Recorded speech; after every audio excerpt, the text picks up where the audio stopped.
বিধানসভা নির্বাচনে নির্ঘণ্ট ঘোষণা হতেই অসম পুলিশের তৎপরতা। অসমের বোকাখাতে শুরু পুলিশের রুট মার্চ। শহরের জাতীয় সড়কে চলছে পুলিশের টহলদারি। এলাকায় শান্তি শৃঙ্খলা বজায় রাখা এবং অপ্রীতিকর ঘটনা রোধে সষ্টম পুলিশ। সাধারণ মানুষের নিরাপত্তা এবং ভোটারদের ভয়মুক্ত রাখতে পুলিশের এই রুট মার্চ। বিধানসভা নির্বাচনের প্রাক্কালে আইন শৃঙ্খলা পরিস্থিতি স্বাভাবিক রাখতে রাজ্য পুলিশ তৎপর।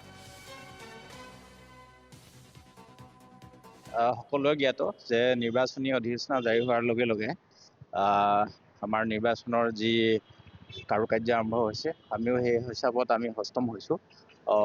সমূহ বোকাখাতবাসী ৰাইজে যাতে এটা সুস্থ বাতাবৰণ পায়, তেখেতলোকে শান্তিপূৰ্ণভাৱে যাতে তেখেতলোক ভোটদান কৰিব পাৰে, তেখেতলোকক আশ্বস্ত কৰিবৰ কাৰণে আমি ফুট পেট্ৰলিং আৰু ৰোড মাৰ্চ আমি সমাপন কৰিছোঁ। আমি যোৱাকালিও তেনেকৈ আমি ৰোড মাৰ্চ কৰিছিলোঁ আৰু আমাৰ অনাগত দিনত কণ্টিনিউ আমি ফুট মাৰ্চ আৰু ৰোড পেট্ৰলিং হৈ থাকিব। যিখিনি অঞ্চলত সম্ভাৱ্য ঘটনা হোৱাৰ সম্ভাৱনা আছে, সেই অঞ্চলসমূহতো আমাৰ